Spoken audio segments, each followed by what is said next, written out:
한 주 동안 평안하셨습니까? 예. 자, 오늘은 이제 드디어 우리가 출애굽기 본문 묵상을 시작합니다. 먼저 이제 출애굽기의 첫 번째 섹션은 1장 1절에서 7장 7절까지인데, 구절을 보시면 알겠지만은 지금 여기에 등장하는 이 사람들이 다 출애굽기에서 중요한 역할을 할 사람들이에요. 그래서 이제 제일 먼저 1장에 보면은 지금 고통 속에 있으면서 신음하는 백성, 구원이 필요한 백성의 이야기가 시작이 됩니다. 그리고 2장에 보면은 이 백성을 구원할 구원자 모세가 등장합니다.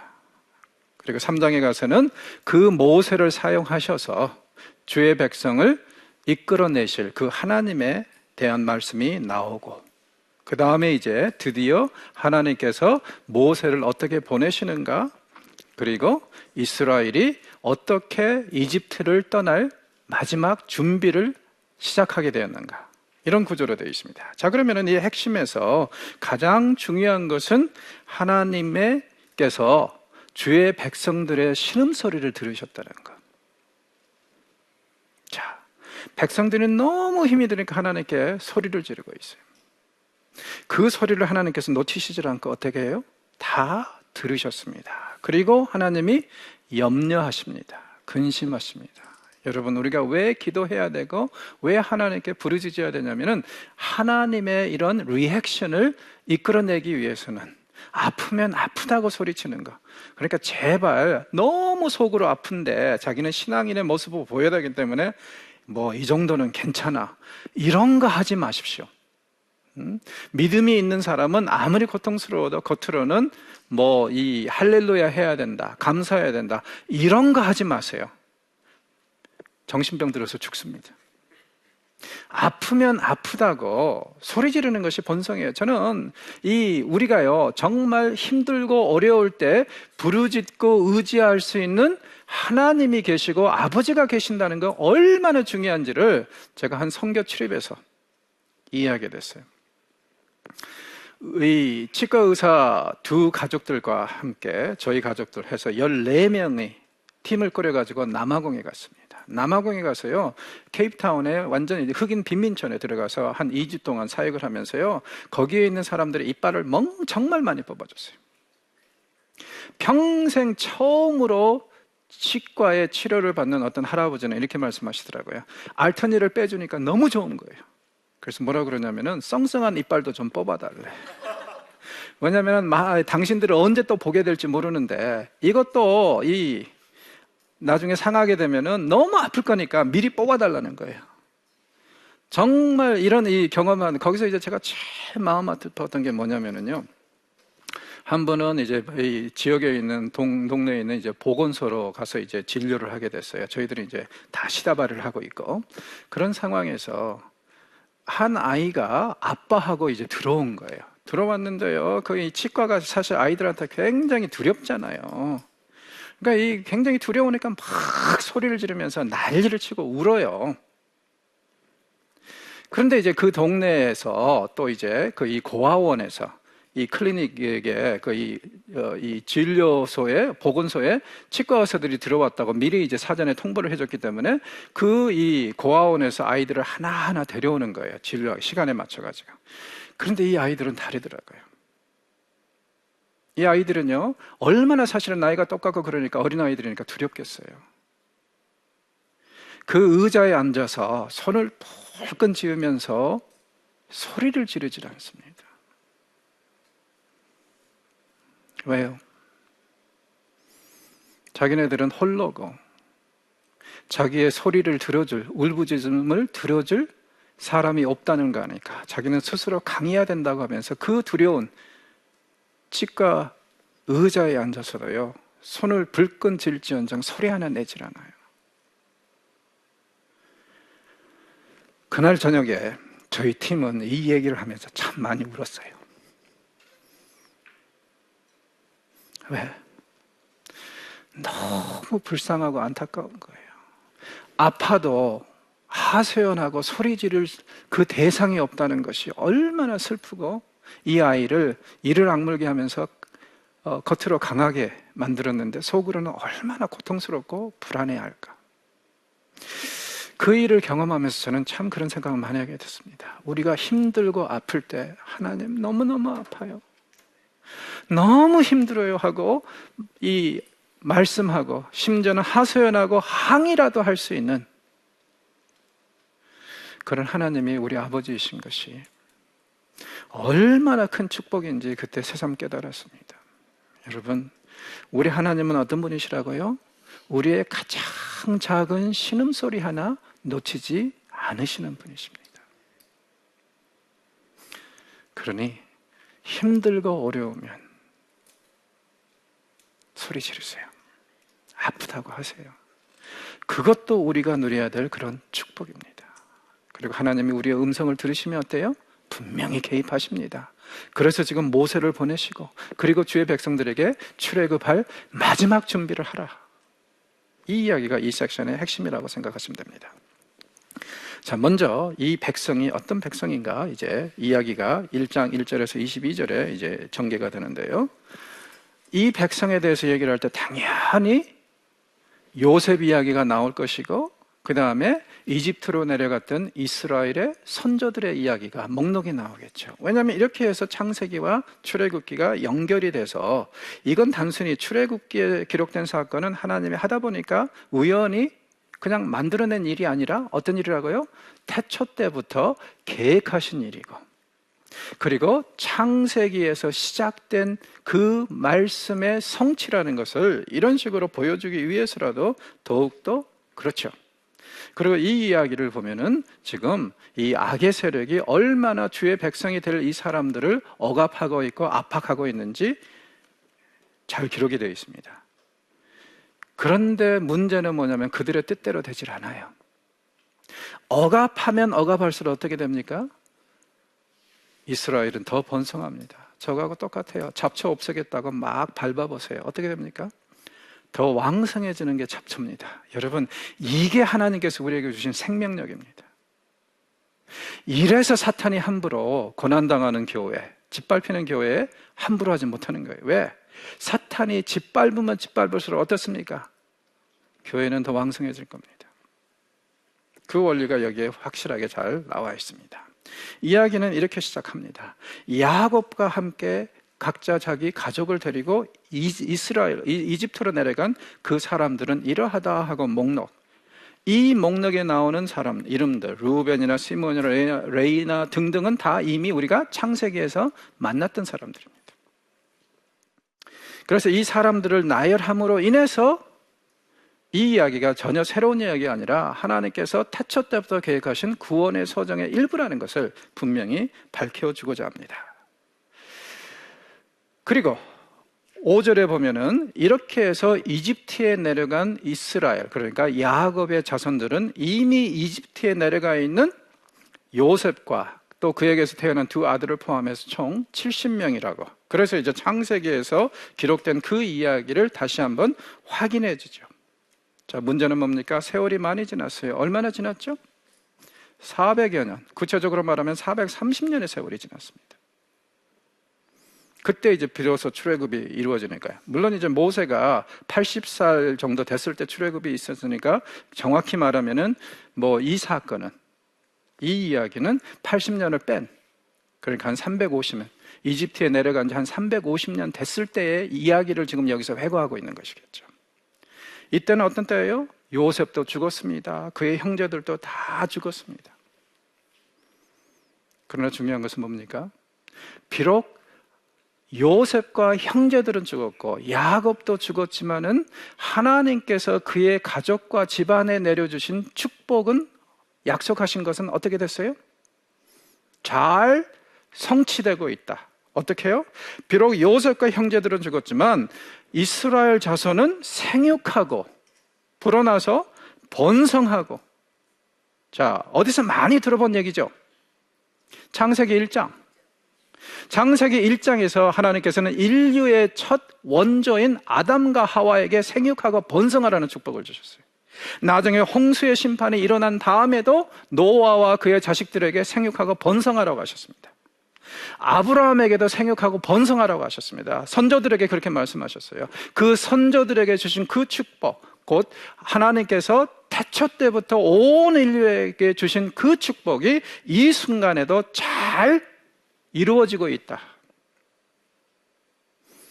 여러분, 우리는 이 땅에서 우리 잘난 맛에 사는 거 아닙니다.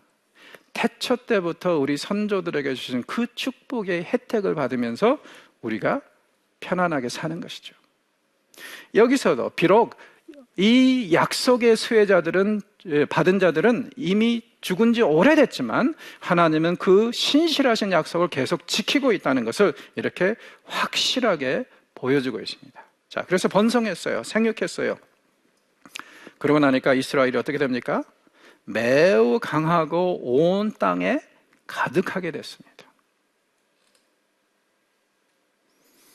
자, 창세기 6장에 보면은 인간이 온 땅에 가득하니까 어떻게 됐어요?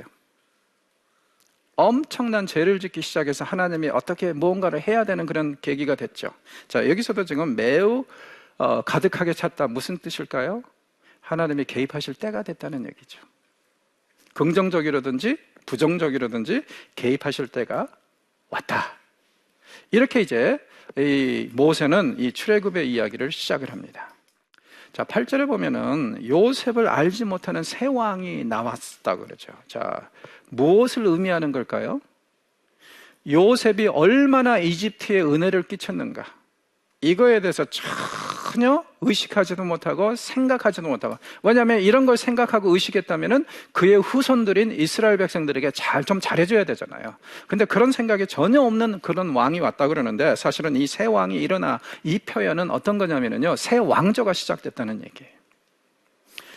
이 이집트의 역사를 보면은 정말 왕조가 많습니다.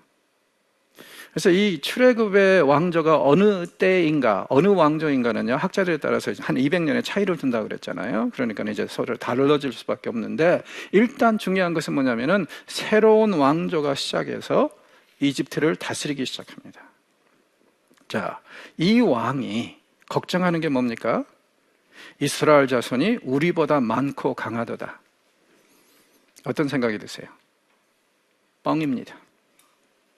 아무리 이스라엘이 강하고 왕성하다 해도 어찌 이집트보다 강하고 왕성하게 될 수 있습니까? 이것은 하나의 대명분이고 변명이에요. 무엇을 위한? 억압을 하고 노예 형태로 써먹기 위한 명분에 불과하지, 이런 일은 사실은 진실은 아니죠. 여러분, 세상에서 살다 보면 항상 이런 것 같아요. 사람들은 항상 진실을 왜곡합니다. 언제요? 어떤 명분을 앞세워가지고 누구를 탄압하거나 억지를 쓸 때. 진실은 절대 그게 아닌데. 자, 이렇게 우리보다 더 강하다 뻥쳐놓고 뭐라 그럽니까? 우리가 이들을 잘 지혜롭게 대해야 된다. 왜? 혹시 저들이 우리를 억압할까봐? 아니요, 잘 보세요. 10절 마지막 부분에 사실 바로가 걱정하는 게 뭡니까? 그들이 우리와 싸우고 이 땅에서 나갈까 하노라. 뭘 걱정하고 있어요? 이 땅에서 영원히 이들을 노예로 부리고 싶은데 혹시 이들이 해방전쟁을 하고 탈출하면 어떨까? 그러면 이 사람은요, 지금 무엇을 걱정하냐면은 언젠가는 이 백성이 이집트를 차지하게 되고 주류 사회로 들어올 것을 걱정하는 게 아니에요. 경제적으로 지금 이 사람들은 노예로서 가지고 엄청난 이익을 보고 있는데, 이 노예를 통해서 얻는 혜택이 끝날까봐. 그렇죠? 그러니까 절대 이것은 진실을 얘기하는 게 아니라 지금 사실을 왜곡하고 있습니다. 그가 걱정하는 것은 이 노예들이 이 땅에서 도망 나갈까봐, 그걸 걱정하는 것이지 다른 거 아니에요. 그러니까 여러분, 명분하고 그 다음에 실제 이유는 항상 다르다는 것을 기억하십시오. 그래서 우리는요, 크리스찬으로서 명분보다는 무엇을 잘 살펴봐야 해요? 실제적인 그 이유, 근거를 살펴보고 정확하게 판단하실 수 있는 그런 안목이 필요한 것 같아요. 그래서 억압을 하기 시작하고, 그리고 11절에 보니까 이들이 지금 건설하고 있는, 이 노예 세력이 건설하고 있는 곳이 비돔과 람셋이라고 그랬죠. 자, 이 두 도시는 나일 델타 지역에 위치한, 그래서 가나안 쪽에서 이 이집트로 들어갈 때 들어가는 관문이라고 얘기할 수 있습니다. 군사기지예요. 여기에 무기들도 소장해 놓고, 그리고 가나안 쪽에서 들어오는 외부군을 차단하고 견제하기 위해서 세우는 그런 군사 기지라고 생각하시면 돼요. 그리고 나중에 이제 이스라엘은 이 람셋에서 떠나서 출애굽의 여정을 또 시작하게 되죠. 지금 이것은 이제 이스라엘 백성들이 원래 요셉이 얘기한 것처럼 이 나일 델타 지역에, 그러니까 나일강이 지중해로 흘러 들어가는 그 지역에 머물고 있다. 그리고 거기서 굉장히 강성해지고 잘 살고 있다. 이것을 얘기를 하고 있는, 그 정보를 제공하고 있는 거라고 보면 됩니다. 자, 12절 보십시오. 표현이 정말 우리에게 은혜가 되고 위로가 됩니다. 학대를 받을수록 더욱 번성한다. 그리고 펼쳐져 나간다. 말씀드렸듯이 잡초는 어떻다고요? 짓밟을수록 옆으로 퍼져나갑니다. 여러분, 혹시 세상이 여러분에게 잡초 같은 인생이라고 비난하면 이렇게 보십시오. 그래, 짓밟아봐라. 짓밟아봐라. 나는 네가 짓밟을수록 어떻게 하겠다고요? 더 왕성하게, 더 번성하게. 이건 내가 하는 얘기가 아니라 하나님께서 하시는, 제시하는 그 원칙이다. 그렇게 생각하십시오. 밟히면 밟힐수록 더 번성합니다. 여러분, 이게 기독교적인 모델이고 성경적인 가치관이에요. 삶이 그대를 속이더라도 슬퍼하거나 노하지 마세요. 그렇죠? 왜? 밟힐수록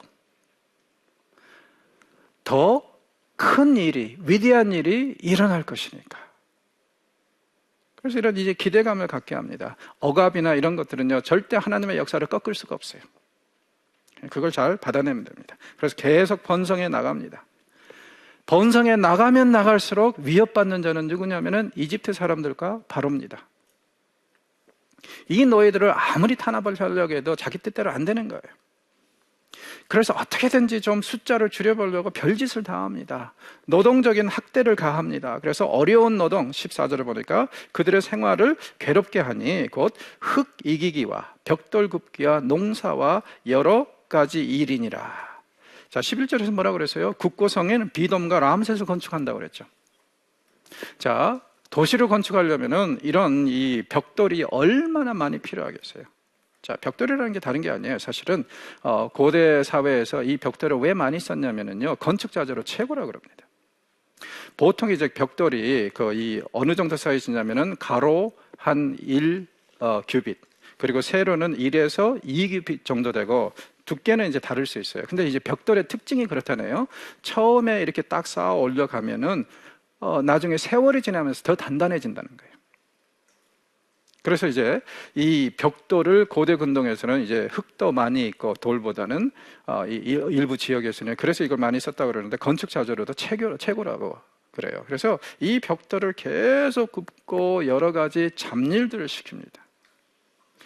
그리고 얼마나 혹독하게 시켰는지 여기 뭐라고 그러냐면 그 시키는 일이 모두 엄하였더라. 룰루랄라 할 수 있는 게 아니라 정말 탄압을 하고 억압을 할 정도로, 억압이라고 생각될 정도로 아주 강하게 밀어붙였다는 거예요. 이렇게 되면은 좀 병든 사람들도 많이 나오고 여러 가지 이유로 인해서 이 숫자가 줄어들겠지. 심지어는 이런 세상 자손에게 물려주고 싶지 않다 해가지고 자손을 안 낳으려고 하는 사람들도 있겠지. 여러 가지 이유가 있을 수 있어요. 하여튼 이렇게 계속 핍박은 강요됩니다. 자, 문제는 뭡니까? 그래도 숫자가 줄질 않아요. 그래서 하루는 이집트 왕이 히브리 산파 십브라를 부릅니다. 산파들이 여러 있었을 텐데 그 중에 대표자겠죠. 불러가지고 뭐라 그러냐면 너하고 일하는 그 부하 산파들하고 얘기를 해서 이건 또 그 비밀을 지켜야 된다 하면서 뭘 요구를 하냐면은 애를 받으러 가서 남자아이면 죽여버려라. 여자아이는 살려도 돼. 왜요? 여자아이는 그냥 이집트 사람에게 시집을 보내거나 노예로 팔아버리면 되니까. 그래서 고대 근동 사회에서는요, 이게 항상 문제입니다. 어느 나라가 다른 나라하고 전쟁을 하잖아요. 그러면은요, 복수혈전. 그러니까 이 중국의 영화의 중요한 주제죠. 그래서 이제 이소룡 영화도 보면 항상 어떻게 됩니까? 딱 이소룡이 하필이면 어디 가 있는 동안에 그가 소속된 사원이 습격을 받죠.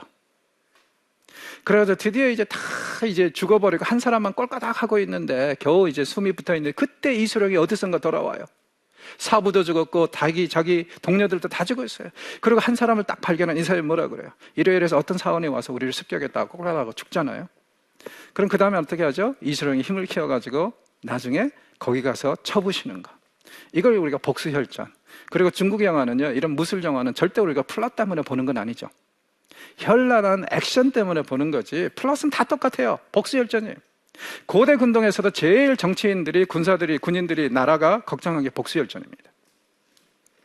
그래서 어떻게 했냐면요, 여자들 경우에는 임신하지 않은 여자면은 나이가 많든 어리든 간에 그냥 안 죽였어요. 노예로 팔고 정리를 했어요.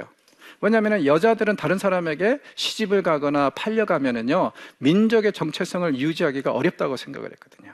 반면에 임신한 여자들은 배를 갈랐습니다. 왜냐하면 혹시 그 안에 남자아이가 있을까봐. 그리고 그들은요, 이 민족의 정체성이 남자아이를 통해서 진행된다고, 유지된다고 생각을 했거든요. 어떤 면에서 보면은 옳은 얘기죠. 그래서 지금 이 바로는 무엇을 요구하냐면, 여자들은 안 죽여도 되는데 남자아이들이 나오면은 분명히 죽여라 이거예요. 자, 산파들이 이 이야기를, 이 명령을 지킵니까 안 지킵니까? 안 지켜요. 17절 노골적으로 얘기하죠. 애굽 왕의 명령을 어기고 남자아이들을 살렸다. 여러분, 이것은요, 성경에 기록된 인류 최초의, 이걸 우리말로 뭐라 그러는지 뭐라 그러는데, 이 civil disobedience, 그러니까 백성들 혹은 민중이 권위에 대항하는 이야기입니다. civil disobedience가 여기서 이루어지고 있어요. 옳지 않은 것을 강요할 때 사람들은 거기에 대해서 항의하고 그것을 따르지 않을 권리가 있는 것이고, 그 권리 행사라는 거예요. 그래서 다 살려둡니다. 자, 중요한 것은 뭐냐면은 이 산파들이 어떤 이익을 보기 위해서 남자아이들을 살려두었습니까? 아니죠. 여기에 확실하게 드러나는 게 뭡니까? 하나님을 두려워해서 그렇게 됐다. 여러분, 이 세상의 가치관하고 하늘나라의 가치관이 대립할 때 어떻게 하시겠습니까? 하늘나라의 가치관을 따라야죠. 이 세상이 요구하는 불법을 혹은 경건하지 못한 것을 우리는 따를 필요는 없어요. 내 양심에, 하나님께서 주신 그 양심에 위배되는 것 따를 필요 없습니다. 심지어는 감옥에 가더라도 이것은 우리가 분명히 짚고 넘어가야 될 문제예요. 세상법 그대로 따르면 선교도 불가능합니다. 왜? 일부 나라에서는 선교가 불법이지 않습니까? 이런 때 대립할 때는 우리는 하나님 나라의 가치관을 따를 수밖에 없어요. 자, 애굽 왕이 산파들을 불러놓고 막 야단을 칩니다. 어찌하여 남자아이들을 살려두었느냐. 그랬더니 산파가 뭐라 그러냐면은, 히브리 여인은 애굽 여인과 같지 않습니다. 히브리 여인은 굉장히 건장하고 산파가 그들에게 이르기 전에 해산합니다. 은근히 자기 민족성을 자랑하는 것 같죠. 그런데 또 한번 생각해 보십시오. 이 사람들은 누구예요? 노예예요. 노예들 하루 종일 일체적인 운동을 합니다. 살기 위해서는 움직여야 돼요. 여러분, 바로가 강하게 밀어붙이고 짓밟으려고 했을 때 오히려 이스라엘은 더 번성하게 되고 더 왕성하게 되고, 심지어는 여인들마저도 더 건강하게 됐어요. 이게 경건하지 않은 억압이 초래하는 결과입니다. 그래서 기대하십시오. 아무리 세상이 힘들게 하고 어렵게 하고 엉뚱당도 않은 이야기 가지고 막 밀어붙여도요, 오히려 그건 하나님 나라를 위해서 여러분을 강인하게 만드는 것이고, 그리고 이 히브리 여인들처럼요, 이집트 여인하고 완전히 다르게 애들도 쑥쑥 낳고 건강하게 되는 그런 지름길이 되어버렸던 겁니다. 그러니까 세상이 악의적으로 요구한 것들이, 그리고 하는 억압이 오히려 주의 백성에게는 축복이 되었다. 이건 분명히 우리가 여기서 보고 묵상하고 넘어가야 될 그런 부분입니다. 결과적으로 20절 보니까 이 백성이 매우 강해집니다. 앞에서는 강하다고 그랬는데 더 강해졌어요. 또한 중요한 것은 뭐냐면은 하나님이 그 산파들에게 은혜를 베푸십니다. 왜요? 21절 보십시오. 그 산파들은 하나님을 경외하였으므로 하나님이 그들의 집안을 흥왕케 하셨다고 그래요. 온갖 복을 내려주셨다고 그럽니다. 정 안 되겠으니까 이제는 노골적으로 바로가 어떤 명령을 내립니까? 22절에 보니까 그가 내리는 칙령은 뭐냐면 이제부터는 히브리 아이들이 태어나면 남자애는 무조건 강에다 던져라. 나일강에 던지라 그래요. 인구 조절을 위해서 최악의 시나리오입니다. 이걸 우리가 뭐라 그래요? 요즘 말로 하면 인종세척이라고 말할 수 있잖아요. 그럼 왜 하필이면 나일강이죠? 이집트를 지나가는 가장 큰 강이고 이스라엘의 젖줄이고 그 다음에 나일강은 신격화돼서 신으로 숭배되었습니다. 이것은 일종의 바로가 나일강 신으로 상징되는 그 신에게 항의하는 거예요. 어찌하여 자기네들을 힘들게 하는 이 노예들을 이렇게 많이 태어나게 했느냐 이거예요. 그래서 거기에 이제 하나의 제물로서 바치면서 애 좀 좋게 나게 해라. 자, 문제는 뭐예요? 이집트가 신으로 믿는 나일강은 신이 아니라는 것. 그러니 이렇게 사람을 죽여서 던져도 아무 역할도 못하는 것. 또한 출애굽의 이야기에서 이 나일강은 굉장히 중요한 걸림돌입니다. 중요한 이야기 요소예요. 그리고 이집트를 떠나는 일이 이 나일강을 통해서 이 근거를 통해서 쭉 지나가면서 어디까지 가냐면 이집트를 떠나는 일이 나일강을 떠나는 일로 시작이 된다는 거. 그걸 염두에 두고 보시면은 이 나일강이 왜 여기서도 등장하는지 충분히 이해가 가시라고 생각합니다. 여기서 잠시 우리가 생각해 봐야 될 것이 이거예요. 성경은 무조건 거짓말을 금하는가? 자, 우리는 지금 거짓말하는 이 산파들을 보고 있습니다. 여호수아기에 보면은요, 거짓말하는 라합을 봅니다. 그 다음에 또 여호수아기에 보면은 9장에서 거짓말하는 온 기브온 성 사람들을 봅니다. 더 나아가서 사무엘상 16장에 보면은 어떤 얘기가 있냐면은 하나님께서 이 이새의 집에 가서 이 다윗이라는 인물에게 기름을 부어서 왕을 세우라고, 이새의 아들 중에 하나를 왕으로 세우라고 그러는, 기름 부어서. 사무엘이 뭐라 그러냐면요, 사울이 알면 저를 죽일 텐데요. 그래서 하나님이 아예 연막탄을 쳐주세요. 제사 드리러 간다고 하라. 물론 제사 솔직히 드렸죠. 그러나 그게 본 목적은 아니지 않습니까? 본 목적은 뭐냐면 다윗을 찾아서 거기에다가 그에게 왕으로서 기름 붓는 일이에요. 자, 하나님이 심지어는 이렇게 어떻게 얘기해야 되나요? 거짓말거리를 만들어 주셨다? 어떻게 표현해야 될지 모르겠지만요, 그렇게까지 하시는 분입니다. 그리고 우리는 살다 보면 순수한 동기에서 하얀 거짓말이라는 건 끊임없이 하지 않습니까? 아마 이번 주에도 어제도 교회 가서 하셨죠? 어떻게?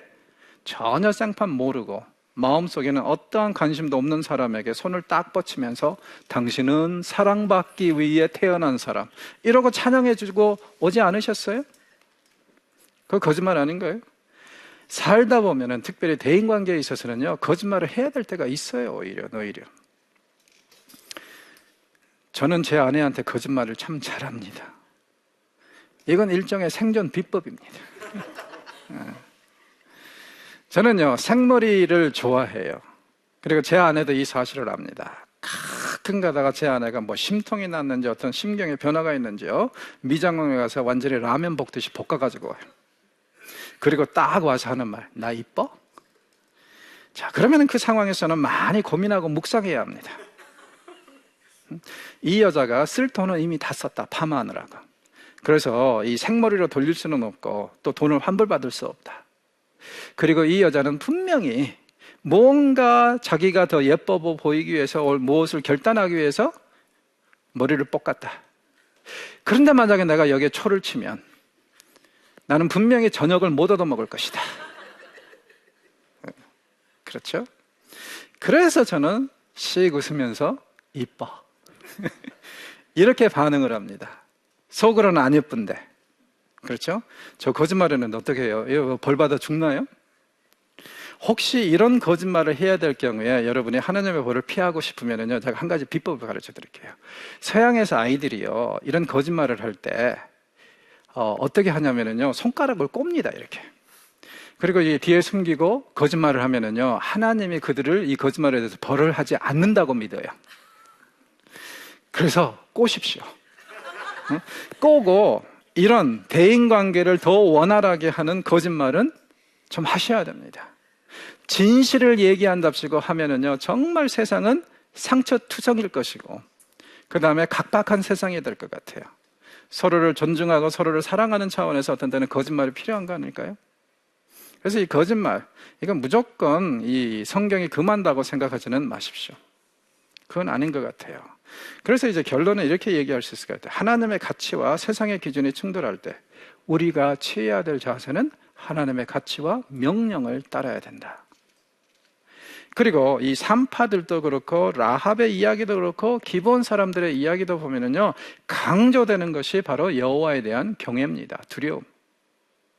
그들이 거짓말한 것이 어떤 이권이 있어서 개입이 돼서 그런 게 아니라, 자기가 뭐 무엇을 챙기기 위해서 그런 게 아니라 하나님이 두려워서, 하나님의 기준과 가치관이 더 중요시 여겨져야 돼서 거짓말을 했다고 분명히 얘기를 하거든요. 그래서 우리가 우리 실속을 챙기기 위해서 거짓말하는 것은 옳지 않습니다. 그렇죠? 그러니까는 이러한 관점에서 이런 부분들을 보시면은 이 거짓말이 결코 그렇게 큰 문제는 안 될 거라고 저는 생각을 합니다. 자, 이어서 이제 2장에 가서는 모세의 탄생 이야기로 넘어갑니다. 1장에서 우리는 어떤 민족을 봤어요? 구원이 필요한 민족. 그리고 이들이 이집트에서 얼마나 고생하고 있는가가 확실히 드러났습니다. 그러면 이제 이 이야기에서 그들을 구원할 자가 등장해야 되죠. 그래서 그 구원을 이룰 이 사람이 누구냐면 바로 모세라는 겁니다. 그래서 이 2장에서 보면 모세가 이제 모습을 보이는데, 이 2장의 핵심 주제도 역시 뭐냐면요, 이스라엘은 이런 바로의 노골적인 탄압에도 불구하고 번성했다. 하나님의 축복과 약속은 억압 속에서도, 핍박 속에서도 계속 지속되었다. 그리고 이 점도 또 염두에 두십시오. 옛날에 아담 시대 때에서부터 노아 시대까지, 그리고 그 시대까지는요, 하나님께서 어떻게 역사를 하셨냐면은 온 인류를 상대해서 심판을 하시고 온 인류를 상대로 축복하시기도 하고 이런 식으로 대중적으로 역사하셨어요.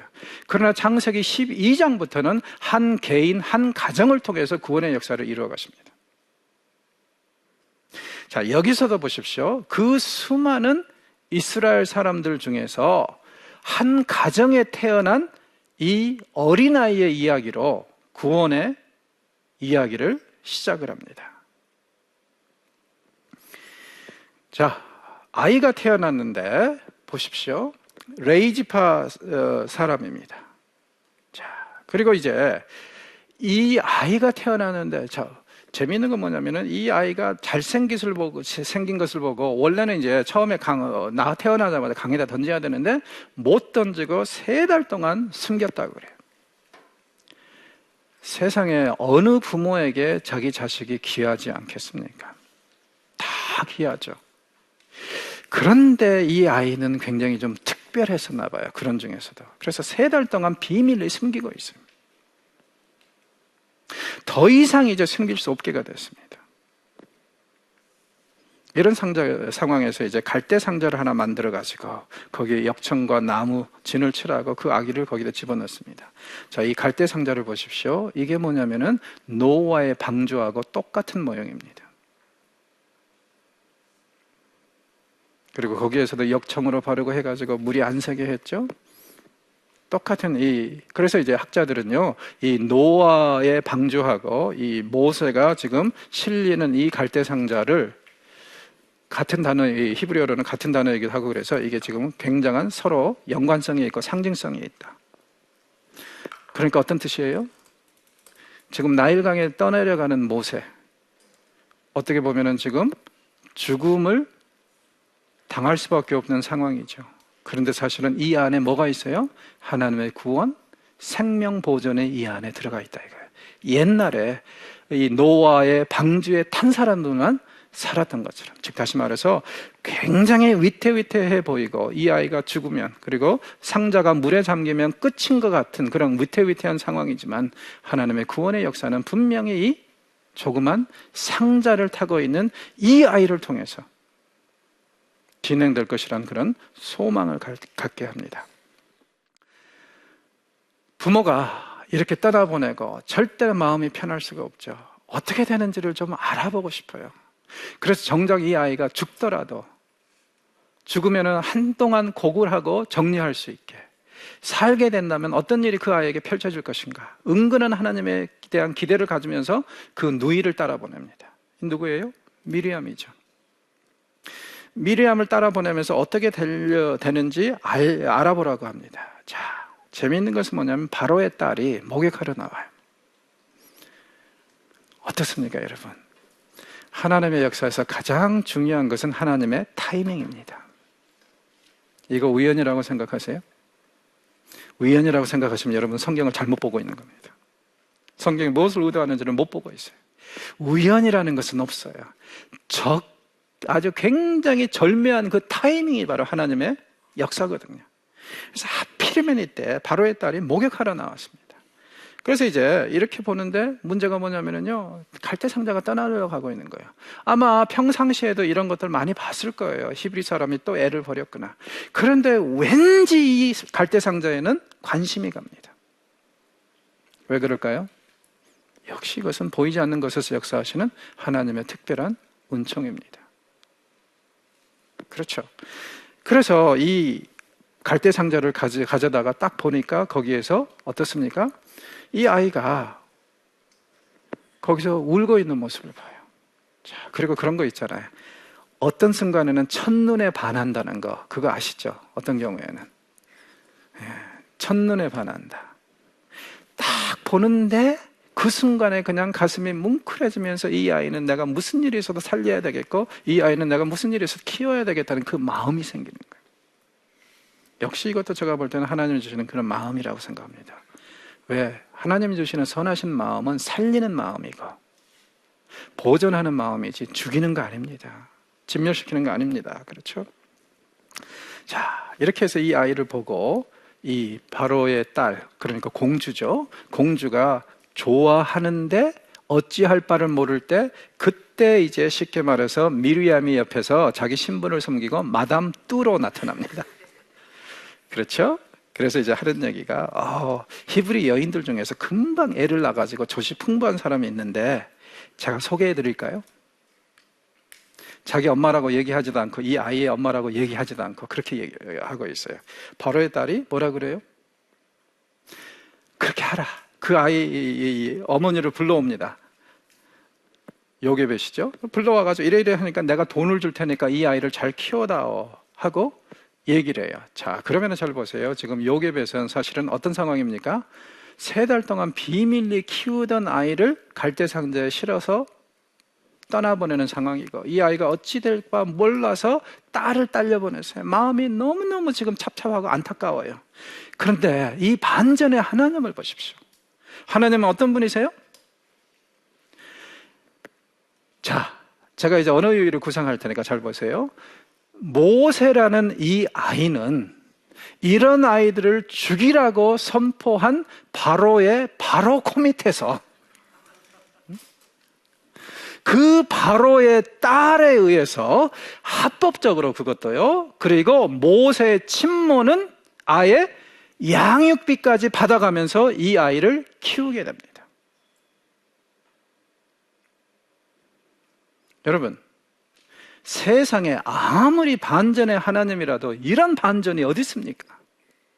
자, 그래서 이제 오늘날도 유태인들은요, 회당에서 모여서 성경 말씀을 강론하고 할 때 이 텍스트를 얘기할 때는요, 발바닥을 구르고 손뼉을 치면서 환호합니다. 왜? 하나님 정말 대단하신 분이라는 거예요. 세상에 반전의 하나님도 이런 분이 어딨냐 이거예요. 바로는 그렇게 죽이려고 그러는데, 그리고 바로의 칙령에 의하면 모세는 분명히 죽어야 되는데, 바로의 그 바로 코밑에서 바로의 딸에 의해서 이 모세가 합법적으로 자랄 뿐만 아니라 모세의 친모는 양육비까지 받고, 그리고 모세는 결국 이 공주의 도움으로 이집트가 줄 수 있는 최고의 엘리트 교육에다가 최고의 신분으로 자랄 수 있었다는 거예요. 여러분, 우리 하나님 이런 분이세요. 우리도 우리 인생에서 반전 기대하셔도 좋습니다. 하나님께서 당신의 역사를 이루기 위해서 분명히 이런 반전을 분명히 이루실 것이고 몇 번이나 행하실 것입니다. 그러니 끝까지 포기하지 마십시오. 이 반전은 언제 올지 모릅니다. 우리의 삶에서 일찍 올 수도 있고 중간에 올 수도 있고 마지막에 올 수도 있어요. 우리 그런 말 종종 하잖아요. 야구는 9회 말 투아웃부터. 믿습니까? 그걸 믿으신다면 어떤 상황에서도 우리는 절망할 필요가 없습니다. 그래서 모세는 결국 장성하는데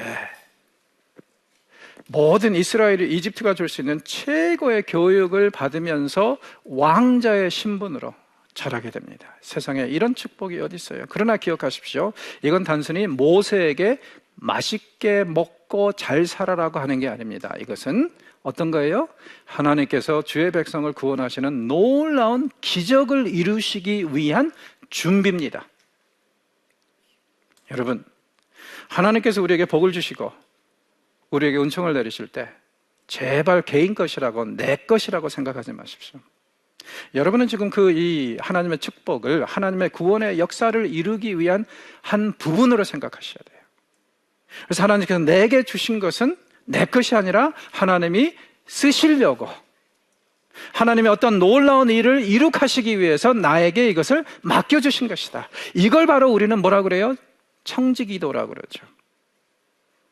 내 것 하지 맙시다. 모세가 이렇게 놀라운 은총을 경험하고 있지만 어릴 때부터요, 이건 단순히 그의 개인적인 축복으로 끝나는 것이 아니라 이스라엘을 구원하기 위한 하나님의 놀라운 그 구원의 역사에 전초전이라는 걸 기억하십시오. 우리도 오늘 이 순간에 우리가 여기에 와 있는 것도 하나님께서 이루신 놀라운 역사의 한 부분이라는 것을 꼭 기억하시고 감사하면서 그 구원의 역사가 우리의 삶에서 이루어져 가는 것을 직접 목격하고 감사할 수 있는 그런 자세로 살았으면 좋겠습니다.